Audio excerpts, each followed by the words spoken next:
Well, we're so glad you're with us on Take Two with Jerry and Debbie. This is your show. This is where we take a fresh look at ourselves, the world around us, and we learn a little bit, we grow a little bit, we get a little bit closer to God. Hopefully, after this brief hour we get to spend with one another. But we need your participation because we think today's show, you're gonna have maybe a lot of questions or how you can implement some of the things you're gonna learn today in your family. And we're talking today, Jerry, about how to have the best Christmas ever.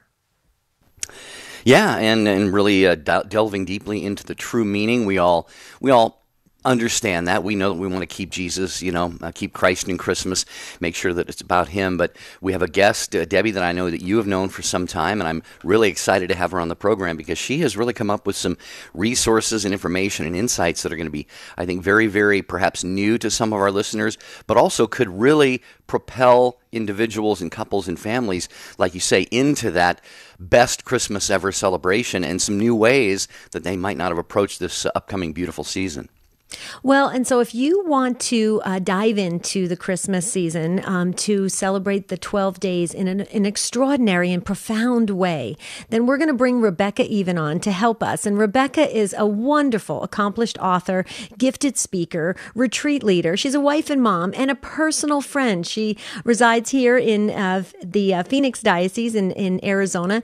And without further ado, Rebecca, let's just say welcome to Take Two with Jerry and Debbie. Hi, Rebecca.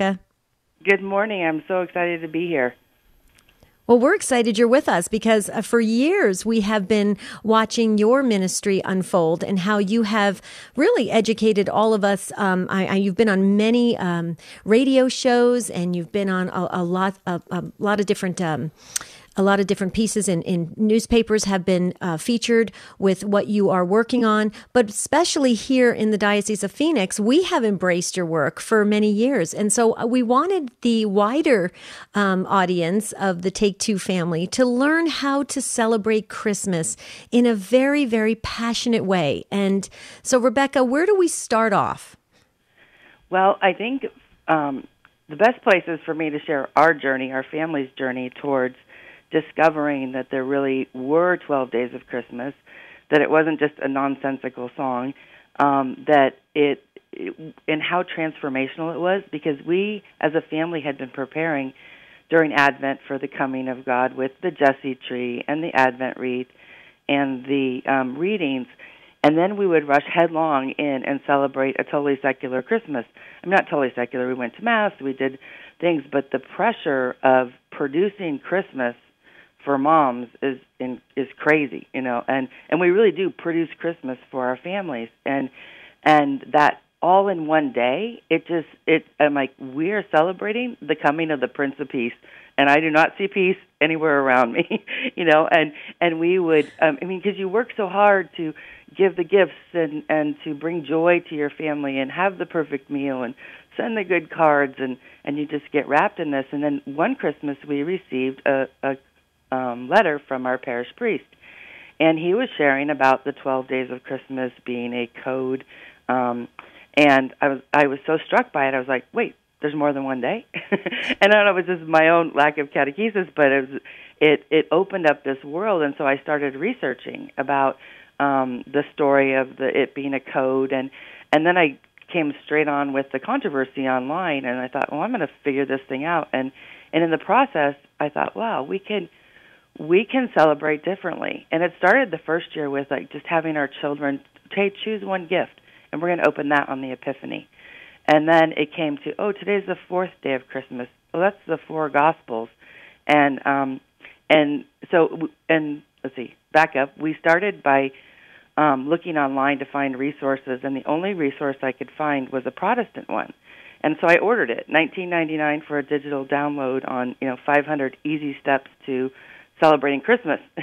and in the process, I thought, how are they going to handle this? Because from the knowledge I had, that this code or song would have come at a time out of the penal years in Ireland, and how do you handle that as a Protestant? And so they referred to it as the time of holy wars. And I was like, how could there be, that's like telling a modern-day Jew that the German persecution was a holy war, and there wasn't a holy war. So I was like, we have to find out about these 12 days, and we have to teach learn it for us and teach other people. And so when I learned the code, then I decided to rewrite the song to teach my kids. So it started with the song, and then so it's Our Father gave to us the 12 days of Christmas. And we went through and reworked it so it's the countenance of the original or the traditional song. And then we recorded it with the children's choir, and it's a song on iTunes. And then we needed a book, and then from the book, I used to do catechesis as a Good Shepherd, so I knew that if children had small tools to teach them, it would help. It helped that go into their hearts. And so from the book, we created an ornament kit for families to do whatever they want with it. They can make candles or ornaments, but then it helps them live celebrate all 12 days. And in the beginning, for us, it was simple. It was just adding the dialogue to our family. Christmas does not end on December 25th, and that's what our culture says it does. And so that was the journey. And so somehow these Irish Jesuit letters that told the story of the 12 days really transformed our family's Christmas celebration. Take Two with Jerry and Debbie on EWTN Radio. Rebecca Even is our guest. She lives in the Phoenix area, not too far from Debbie, and she has come up with a set of resources that she just mentioned, and we'll give you information about where you can learn more about obtaining those. But we are talking today about, the best Christmas ever, and really every Christmas in a way can be the best Christmas ever. When we really understand what is going on, Rebecca, you just alluded to, by the way, the phone number, if you have got any questions or want to weigh in, 1-800-585-9396. Just because we have a guest on, we can certainly fill the whole hour, but we want to hear from you as always. How does your family mark the entire Christmas season, the 12 days? How do you avoid, getting caught up in what Rebecca just said? It's almost like Christmas is on an egg timer, from Labor Day until noon on Christmas Day, and then ding, you hear that egg timer go off at noon on Christmas Day, and Christmas is over, but it's really just beginning. So how does your family realize that and celebrate that? And do your friends or neighbors find it kind of strange that, 7, 8, 9, 10, 11, 12 days after Christmas, you're still celebrating Christmas? 1-800-585-9396. Rebecca, just give us a couple examples of a couple of the 12 days and the deeper meaning, sort of the code that you and really others before you have really helped to lay out for us. The second day of Christmas, when everything is taken down from all the stores, is the Old Testament and the New Testament. And in the song we say two testaments. And then the third day is the Trinity. The fourth day is the four Gospels. Is this what you mean, Jerry? Absolutely, yeah. Okay. Mm-hmm. But Rebecca, the secular version of the song is two turtle doves, right? So it's we would be singing just in those holiday karaoke songs, two turtle doves, right? But it's really the two testaments. The Old Testament and the New Testament. The Old Testament and the New Testament, right. Okay, so right. Go ahead. And one of the things, when you look online, and part of the history was, how do we prove this, right? And I actually tracked down the Byzantine priest who was doing his doctoral research 50 years ago, and he was in the Georgetown Library, and literally Jesuit letters from the 17th century slid out. And in those letters, it enumerated, this is how the Irish are teaching the children the faith. And what I know from my studies now is that the Jesuits, as part of their protocol, always sent letters back to the mother house. They annually send two letters, and one was kind of like a report on the ministry, and the second one was kind of like a love letter, in their ministry. And I don't know which one of those letters these were, and he put the letters back in the book and put it back on the shelf. And I met him 9 months before he passed, and got his first-person testimony of this is where this is what he found. And it basically said a wily Jesuit had written this code, And what's interesting historically is it predates the earliest published date, which is in the early 1700s, and these letters were the late 1600s. So he gave his testimony of this is what I found. But so anyway, it helps to the historicity of it, but we don't have a definitive, hey, this was a code. But learning about the code or learning about the potential code does transform your Christmas. And so, we all have Advent calendars. Well, the book I created was created as a Christmas calendar. And so it opens up, it's like a double-page spread that opens for each day of Christmas. And in that day, it has the gift, it has the traditional, like the partridge in a pear tree, but then it also has Jesus and the Savior in a manger to connect the two, the traditional song and the spiritual song. Rebecca, you have this all laid out on the website. Where can our folks go on the website to find this? What's your website? We are 12daysofchristmas.gift. 12daysofchristmas.gift. Mm-hmm. Yes. And there we have a music video. We have a how to make an ornament video. We have Father Stockert's interview.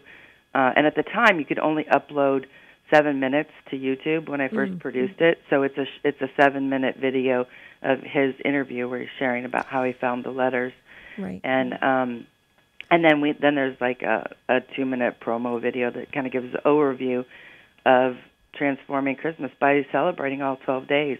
Right. And at first I'd say, keep Christ in Christmas is the how, but keep Christ in Christmas is the what, but living the 12 days is the how. Mm-hmm. And it's very practical. I mean, I wish I could do Christmas all over again with my kids.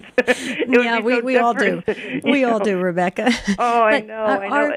Our listeners probably have a lot to ask you, because I do as well. And the reason why I want to get back to this is because we sing these at holiday gatherings, the 12 days of Christmas. And we're thinking, and in our minds, we're thinking a partridge in a pear tree, the 3 French hens, but really it was a catechetical tool to teach the faith. And so the sooner we get to the heart of that, like you have, Rebecca, we can celebrate the 12 days more intensely. And I think that's the key. Mm-hmm. Yeah, my prayer is that someday in Catholic schools and maybe even all schools that the new version will be of Our Father Gave to Us the 12 Days of Christmas will be sung in addition to the partridge in a pear tree, because it does teach you. All you have to do is learn the song, and then you get it, and then you can add it in your life, and it really shifts. It shifts the focus, because you will always fall short of what your personal expectation is, whether it's in the gifts or the meal not being perfect or this.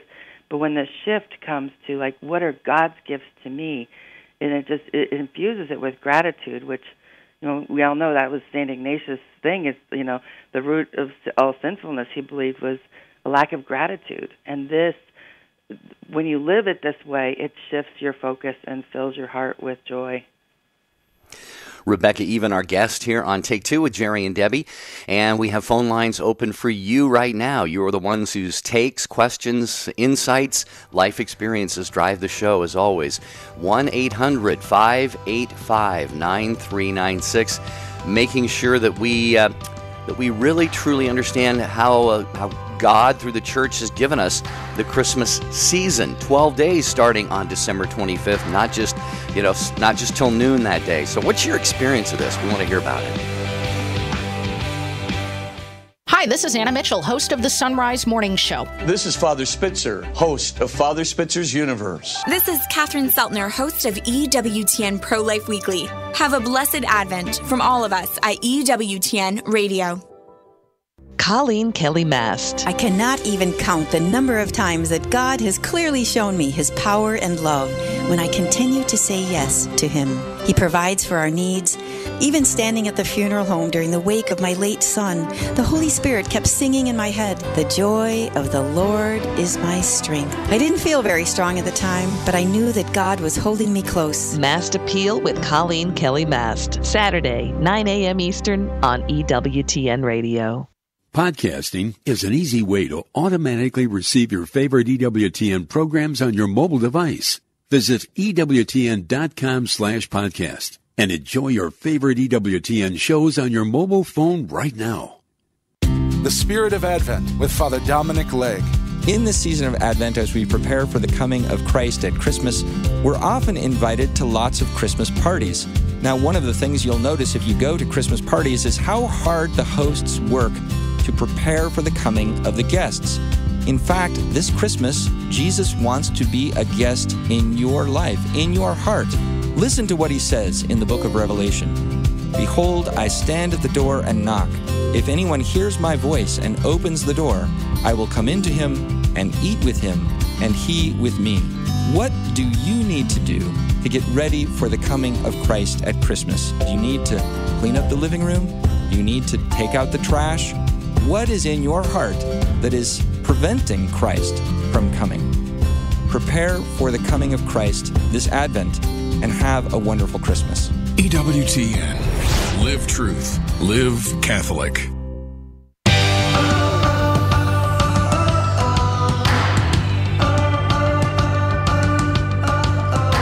Well, if you guys want the best Christmas ever, we have the expert on with us today, Rebecca Even. She's going to help us. She's going to share with us how we can have that wonderful, very, spiritual, just moving experience of the 12 days of Christmas. Rebecca, we're getting a lot of posts coming in, and they're all asking the same questions that I started to ask you. So I just want to scale this back one more time. So what you're saying is the 12 days of Christmas that we normally sing at these holiday parties really has a deep catechetical meaning. And you have that song on your website with a book and an ornament kit so that we can really enter into that mystery of the 12 days of Christmas. Am I right on about that? Absolutely. Okay. Well, I'm never going to sing that song the same way again, Rebecca. Do you want me to run through them? I can run through them, but I don't know if it calls. I'm not sure. We got Nicole waiting, but if you can you go real quickly on the 12 days? Just real quickly. I can. The first day is the Savior in a manger. 2 turtle doves is the Old and New Testament. The 3 French hens is the Trinity. The 4 calling birds is the 4 Gospels. 5 golden rings is the first 5 books of the Bible. The 6 geese a laying is the 6 days of creation.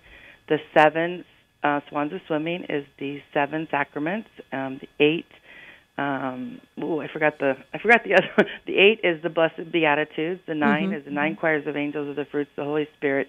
The 10 is the 10 commandments. 11 is the 11 faithful apostles, and 12 is the 12 drummers drumming is the 12 points of the Apostles' Creed. Wow. It's on a whole new meaning. But when we sang the song as it was written, the first time it was sung was with my husband's order that he belongs to, and Bishop Olmsted was present, and he got up afterwards and he gave this impromptu catechesis about the Venerable College of England in Rome, and he said for 150 years, every seminarian who came out of that college was martyred in England and Ireland. And what started as this fun, they're not going to steal our 12 days of Christmas, all of a sudden became very sobering because it became very real about how many people had laid down their lives for our faith in that period. So it's like the period of when Riverdance came. It was illegal to sing. It was illegal to practice your faith. And that's when this code most likely emerged from, at least the letters, are about, the end of the 1600s. So it's that period of time. So it's very sobering. It's fun. It's nonsensical. But it's all about Jesus. And it's all about having to hide your faith in Jesus, too. So It's kind of like we're in that period now. We need to reemerge, or our faith, and this is our celebration. Christmas is the celebration of the coming of the Messiah, and we need to own that as Catholics and as Christians, and we need to celebrate it fully, not just in our cultural way. Yeah. Rebecca Even with us. We're going to go to your calls right now. 1-800-585-9396. Making this maybe your best Christmas ever, but perhaps you're learning something new about the fact that there are really literally 12 days of Christmas. The church celebrates Christmas all the way through Epiphany. In fact, if you go to Christmas weekday mass, the day or 2 or 3 after Christmas, you will hear some of the prayers say, "On this day your son was born." It's almost like the church celebrates one day. It's so significant and so important. So join us, share your understanding of this, especially as a family. By the way, 8 is the Maids a Milking, by the way. Thank you. Yeah, I know it's one of those songs you're going, oh my, I had this memorized when I was 6, but now it's falling out of my head. That's hilarious. All right. Nicole in Lydell, Texas is our first caller today, listening on Guadalupe Radio. Hi, Nicole. Welcome to Take 2 with Jerry and Debbie and our guest, Rebecca Even. Hi. So I had a question. We're I think it's kind of cool that there's a song that's been secularized that had a deeper religious meaning, and just kind of picking that apart.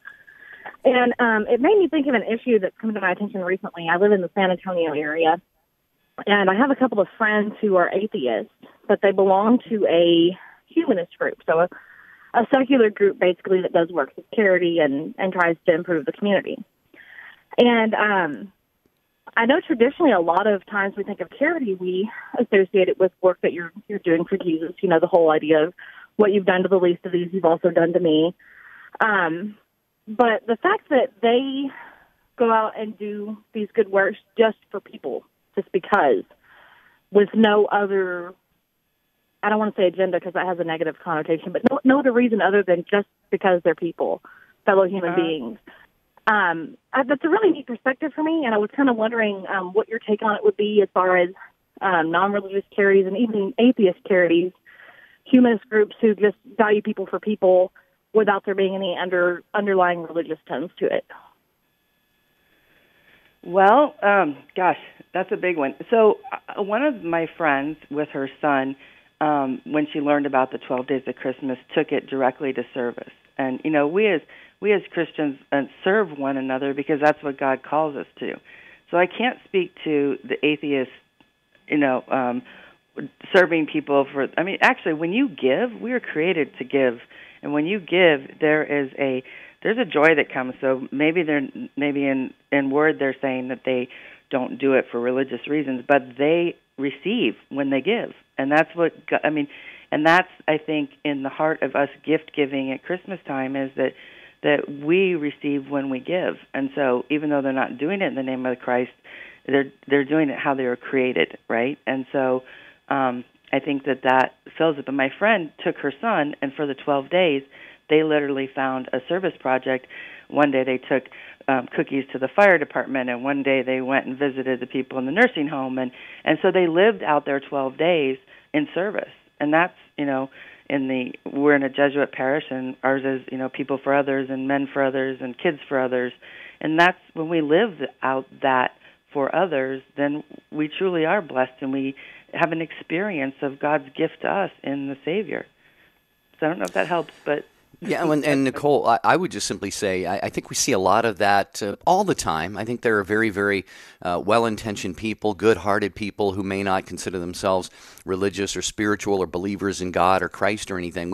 I think we definitely see that heightened at the Christmas season. I have known so many people, for example, who would support like Toys for Tots, or the military will have toy drives and there's food drives, and people understand that their fellow humans have sometimes less or are not as well off as they are, and they want to help out. I would just simply say, whether they know it or not, or are conscious of it or not, they are participating in the life of God when they do that, because as we know, the Bible says God is love. What does love do? Love gives. Love gives of itself. Mm-hmm. So they are expressing love, and really a God-like or a Christ-like love, because love, cannot be understood apart from God or apart from Jesus, even though they may not have that as their underlying motive or anything. I don't know if Debbie has anything, but Nicole, what do you think about what Rebecca and I have shared? Yeah, I could see that. I've heard that explanation for several things of, like, you may not realize that's what you're doing, but that's what you're actually doing, because we all are made in God's image, and so that's kind of innate in our humanity. Mm-hmm. Yeah, that's what I would say too. And Nicole, I was just sharing too, with one of the posts that was coming in, I actually responded back because somebody said, well, people give because it feels good. And that's very true. It does innately feel good. There's a payoff to it. It feels good to do something for others. So I think it is part of the way we were created. So consciously or unconsciously, people can partake in that. So it's very interesting. But we're glad that you felt comfortable asking that, because I think it helps all of us because we're in this season where we are encountering people that are of the same faith and those that are not. And it's important that we get a good perspective of things, so that we can work with us and support others, and maybe make them consciously aware that they are, being Christ in the world. They may not even realize it yet. And that could be a tool for evangelization. You ever think, it seems like you encounter those groups, Nicole. So there you go. There's your mission. You know what? I have something to share quickly on the atheist. They do a bulletin in New York Times, in Times Square every year, a big sign. And the year I presented this findings to the Catholic Marketing Network, the one that they had it had Santa Claus, and it said, "Keep the Mary," and then it had an image of the crucifix, and it said, "Dump the myth." And it was so painful to see, and it was like, we need to know that it's not a myth, and people have to know that it's because of Jesus' gift to us that we celebrate. Rebecca Even, our guest. Thanks, Nicole, for the call. 1-800-585-9396. More on this great topic coming up. Third Millennium Media presents Debbie Georgianni. The world tells us not to be merciful, and we as Catholic Christians are called to take a step back and look at it in a different way. We must practice mercy, especially if we want to receive mercy. Debbie Georgianni, co-host of Take Two with Jerry and Debbie on EWTN Radio, wants to visit your parish retreat or conference. Invite Debbie Georgianni today online at thirdmillenniummedia.com.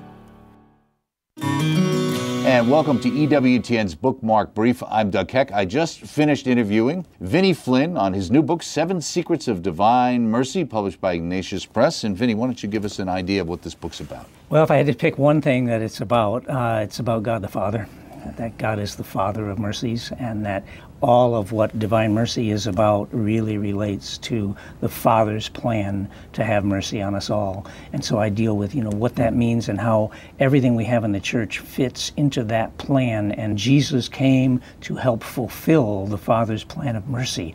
He makes the Father visible. And as Pope Francis is kind of screaming at us, Jesus is the face of the Father's mercy. Right. We've got 7 Secrets of Divine Mercy. That's the book. Vinny Flynn is the author. Look for the entire interview. Look for our video blog, of course, and check out the book at EWTNRC.com, 7 Secrets of Divine Mercy. Thank you for joining us here on an EWTN Bookmark Brief. Hi, everybody. This is Dr. Ray Guarini, host of The Doctor Is In. A blessed Advent to you leading up to Christmas time. The greatest story ever told. The God of the universe becomes a baby, one of us. Look forward to that one. Don't get caught up in all the Christmas stuff without paying attention to the greatest story ever told.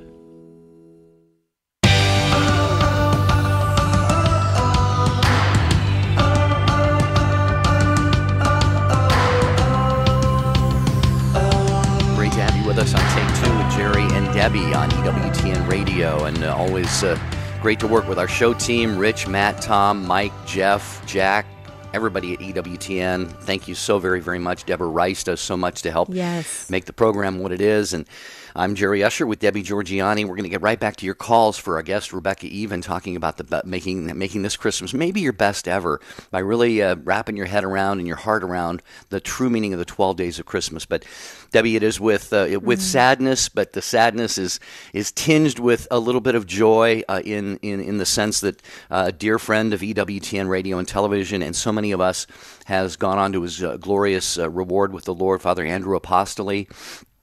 For those of you who did not know, he was, I believe it was cancer he had been battling very, very recently, and he passed away a little bit after 9 a.m. Eastern Time this morning at the Friary, Franciscan Friars of the Renewal in the Bronx, New York. And Debbie, I know you knew him. I knew him. He was host of EWTN Sunday night program. Yes. For many, many years, and chaplain for the Catholic Marketing Network. Great author. Great, prolific author, priest for 50 years, and was ordained, if I understand it correctly, by the late Bishop Sheen. So the Church Militant has lost an amazing, amazing man and terrific warrior, but, this is going to be heaven's gain. So we ask everyone to pray for the repose of the soul of Father Andrew Apostoli. On the feast of St. Lucy. Right, yeah. Wow. Okay, well, we're trying to, compose ourselves and really get into this idea that Christmas is longer than one day. I know that the world is telling us it's one big festive day, and then we tear everything down and throw out all the wrapping paper, and we move on with our lives. But that's not true. It's 12 days, and Rebecca Even is here to really share with us how we can enter into that just glorious Christmas season in a deep, profound way, a very catechetical way, so that it forms us better in our understanding of God and how much He loves us. And so, can we go to Eugene? Is Eugene ready? Or it says we can. Okay, Eugene has something to share from Los Angeles, California, listening on, it says Ave Maria. But hi, Eugene. Welcome to Take Two with Jerry and Debbie and our guest, Rebecca Even. Hello. Hello. Very refreshing topic, because this is the way that my siblings and I were taught. My mom and dad came here from Ireland, and that's exactly how my mom and dad, especially my mom, taught us. We basically didn't even decorate until Christmas Eve. The week leading up to Christmas was kind of like a spring cleaning. Everything had to be cleaned. All the furniture was pulled out. The windows were clean. The outside was clean. And then Christmas pretty much started on Christmas Eve with the decorating, and went on to the 6th and the octave of the nativity, which was what they called it. Never called it New Year's Day. That's how it was always done. That Christmas started on Christmas Eve, and is how it should be. And it's this process of celebrating.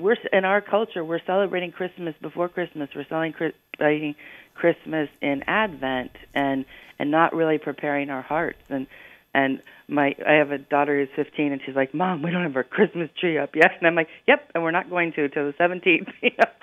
So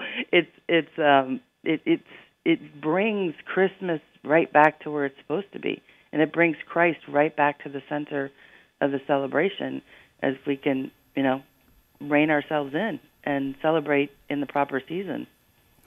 Eugene, could you share with us how this has shaped your understanding of the beauty of the Christmas season, as we say, beginning on Christmas, going for 12 days after that, as opposed to how, kind of the world around you, undoubtedly, you live in Los Angeles. I mean, anywhere we go, it's not just the 12 days of Christmas, it's like the 90 days of Christmas that end on Christmas Day.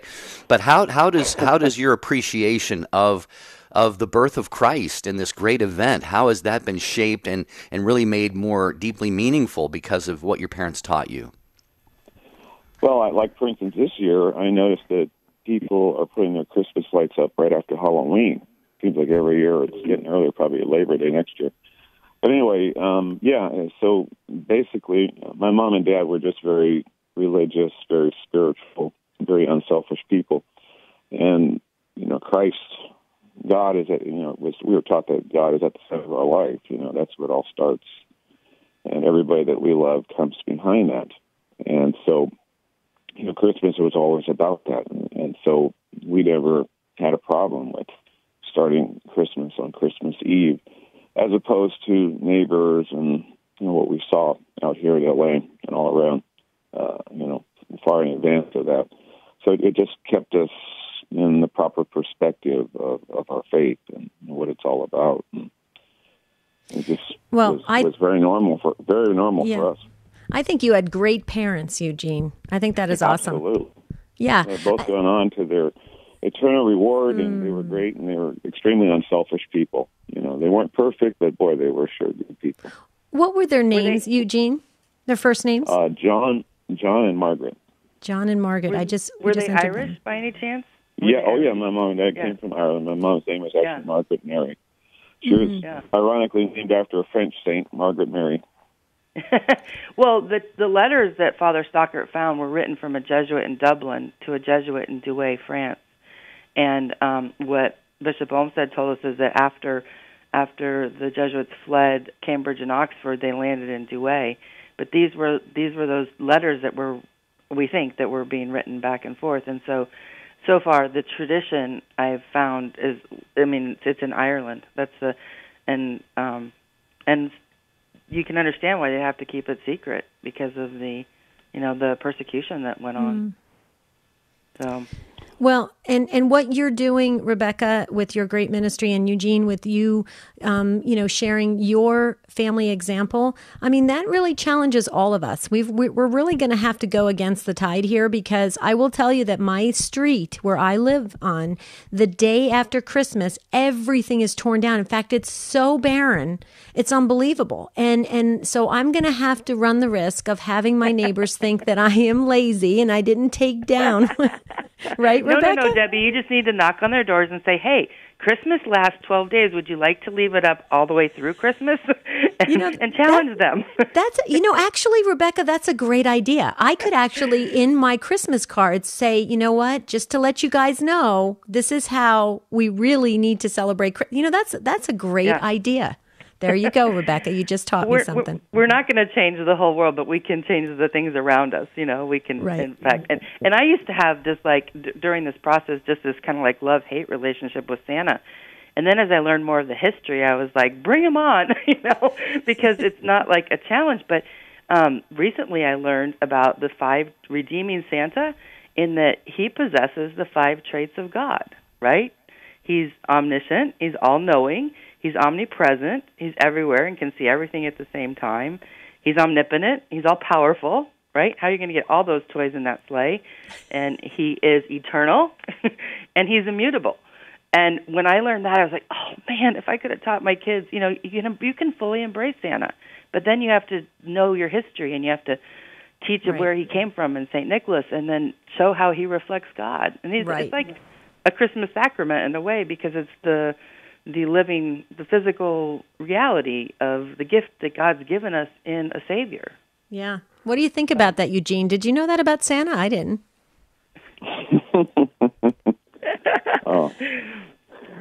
I just, like Jerry was talking about, I just think about the way that I was taught, and it affects me even just going into church, because we were taught that the main reason we were going there was because of our relationship with Jesus. And he's present in the tabernacle, so therefore we were supposed to wear our Sunday best. We were supposed to be quiet in church, no conversation. If we had something to say, we were supposed to go outside and say it there.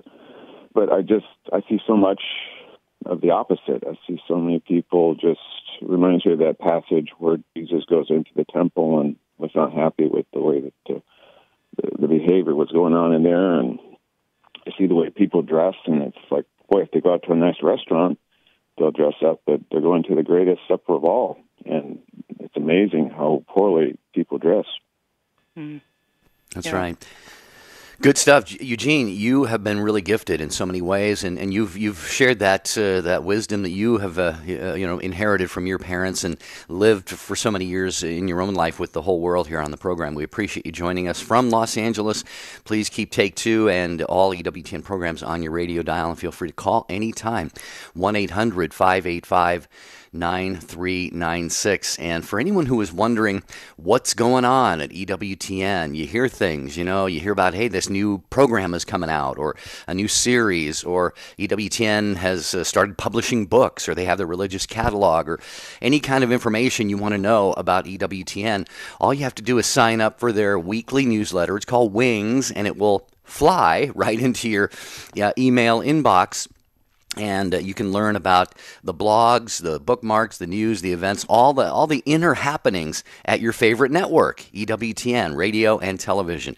So just go to EWTN.com and look for the Wings tab or banner. Just click on that, put in your email address, and like me and Debbie, it'll be coming to you every single week. Free. Very nice. Yeah, I love it.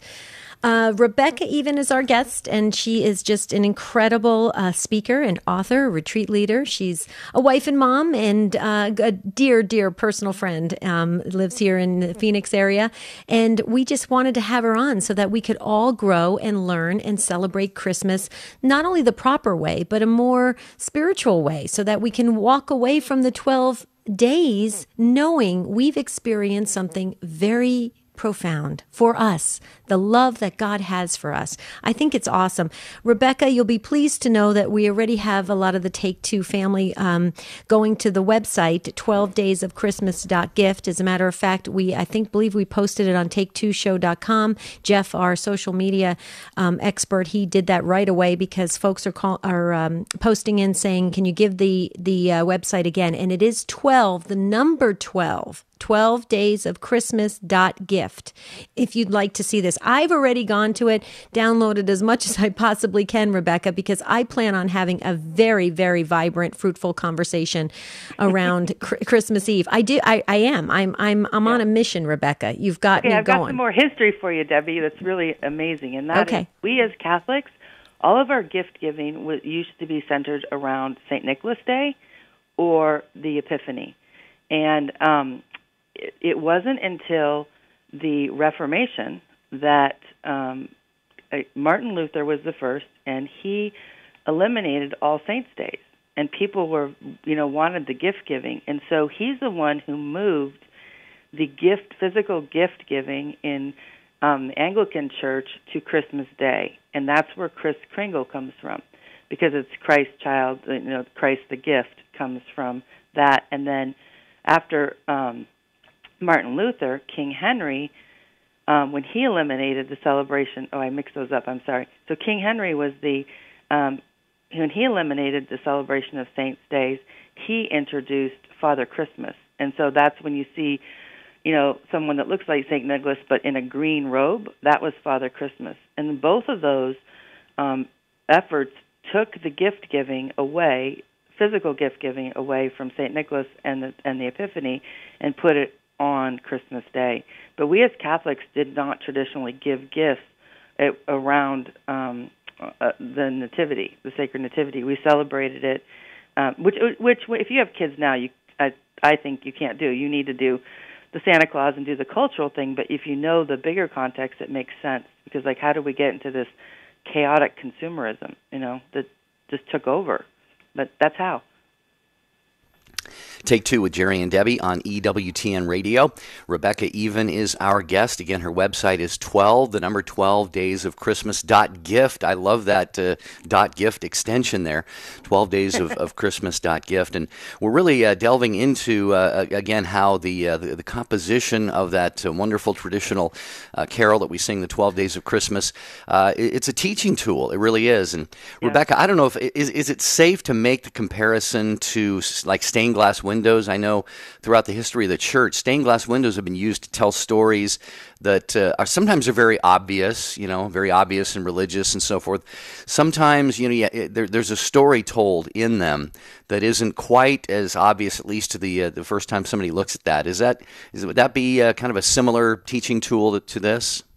I think so. I think it's an analogy and once you know the history, you can sing the partridge in a pear tree and the two turtle doves just as joyfully, because you know it's a code that comes from a time when it was illegal to practice your faith, and this is how they were teaching the children. So it helps you embrace the culture and not see it as empty as it sometimes can appear, and it also, just from a very practical way, like as our family spread it out, we moved some of our gift giving, and so we don't give all of our gifts on Christmas Day. We on the 5th day of Christmas, and we try not to give physical gifts every day, because we don't want it to be, we don't want it to go back to that consumerism. But it helps. It helps the kids to receive, there's more. Right. And I remember the first year, my youngest daughter, was very upset because she really wanted these headphones, and I was just like, well, Christmas isn't over yet, And I go, there's always the 5th day of Christmas, and sure enough, I ended up getting them on sale too, because I'd forgotten that one thing, as a mom, you strive so hard to bring that joy and you always fall short. I always felt empty after Christmas Day, because someone was always not exactly happy, and it doesn't happen because it's a continued celebration, and so it helps. It helps, the whole process of, we're still celebrating, and Well, and from a good stewardship, perspective, a practical sense, I mean, those after Christmas sales, you can really get some really good, good deals. Yeah. So you'd think a commercialistic culture would embrace the 12 days of Christmas. Exactly. I was thinking the same thing, Jerry. Now you see what we did here. We probably opened it up, and all of a sudden you're going to see, sales will not go on till the 13th day after Christmas. Cyber Epiphany sale is coming up.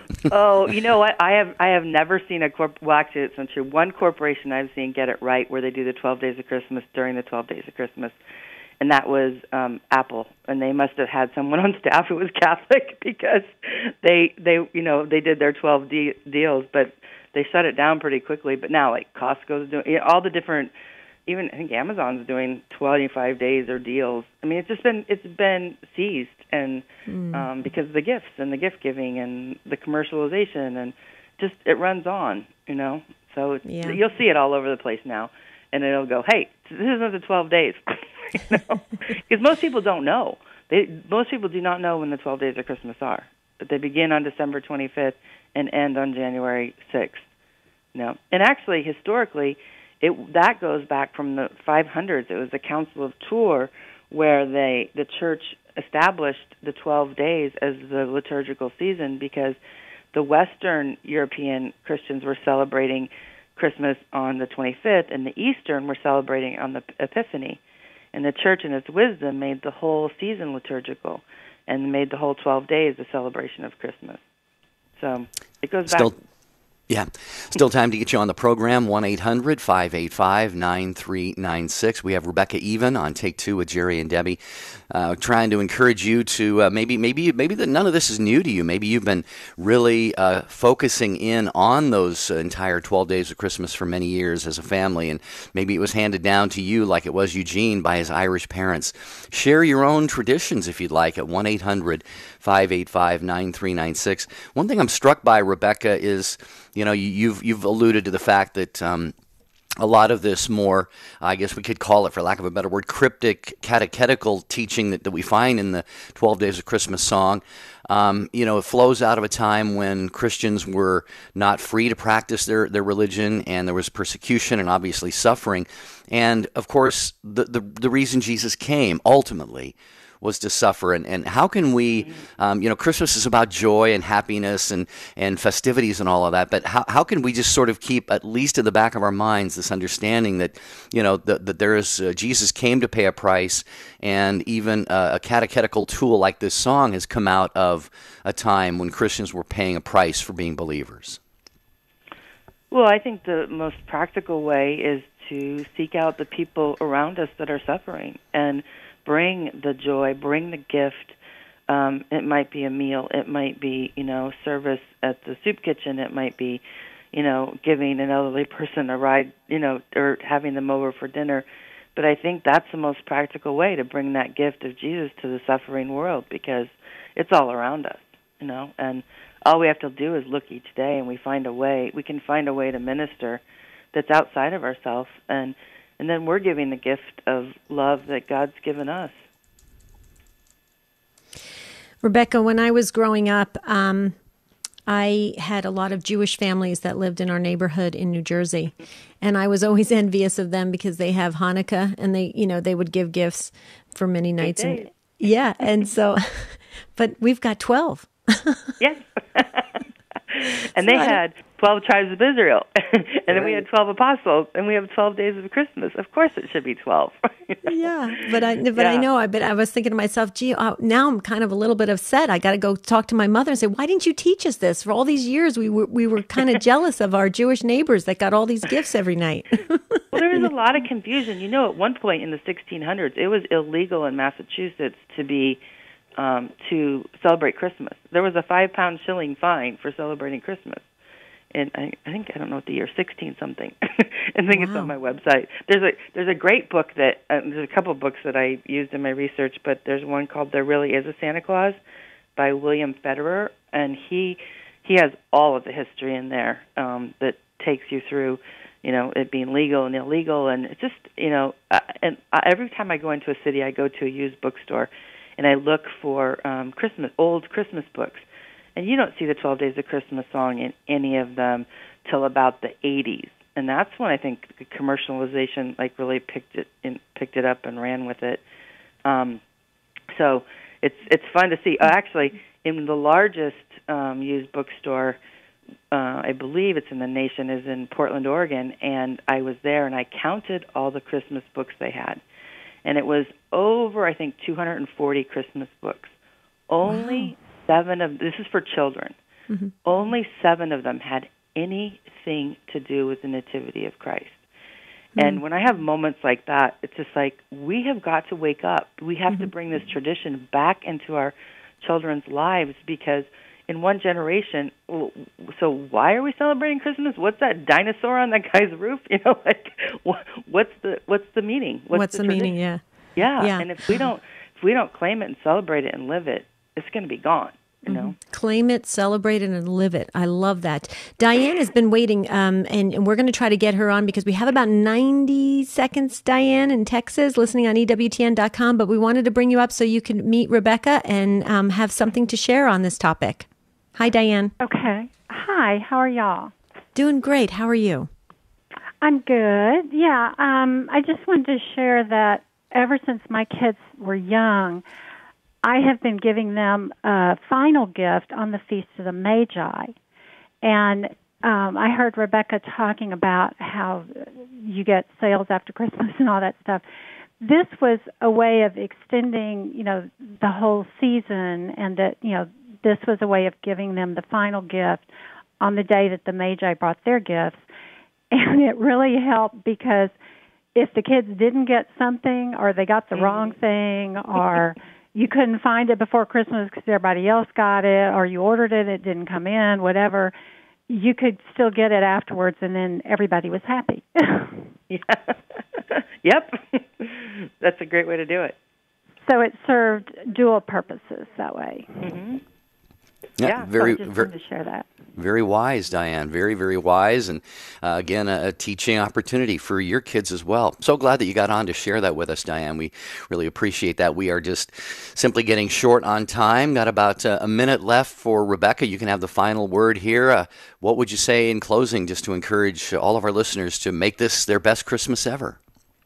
Well, live the 12 days. Celebrate it. Keep celebrating. Have a 12th night party. And in closing, the gift of the Magi are gold, frankincense, and myrrh, right? Well, our gold is the love that we all have those, that we can give back to God. And our gold is our love that we give. Our frankincense is our prayers, and our myrrh is our sufferings. And as a friend told me recently, myrrh at the time of Christ weighed 8 times the amount of gold and frankincense. So the suffering, the myrrh, was worth so much more, just as our sufferings are when we offer our sufferings back to Christ. So live the whole season, live the whole day, and serve the people around you, and you will have the best Christmas ever. Wow, that was powerful, Rebecca. Rebecca Even, thank you so very much for being a guest on Take Two with Jerry and Debbie. The Take Two family, I know, appreciates it because they're going to the site as we speak, and the site is 12daysofchristmas.gift. That's 12, the number 12, daysofchristmas.gift. Rebecca, keep up that great ministry work. Every time I talk to you, you help me in my faith, and I just want to thank you so very, very much. You are precious to all of us here in Phoenix, and I know that now the bigger world got to hear you, Rebecca. So keep up the great work. Thank you. Thank you so much. Thanks, Debbie and Jerry. Blessed Advent to you, and Blessed Advent. very, very Merry Christmas coming up. Tomorrow, Debbie, an interesting slant we're going to take, something new I don't think we've talked about on the program yet in 2.5 years. Yeah, we're talking about, is nature designed just for beauty or to heal us? That's what we're going to be talking about tomorrow. A very fascinating discussion. It could get a little, kind of deep and interesting.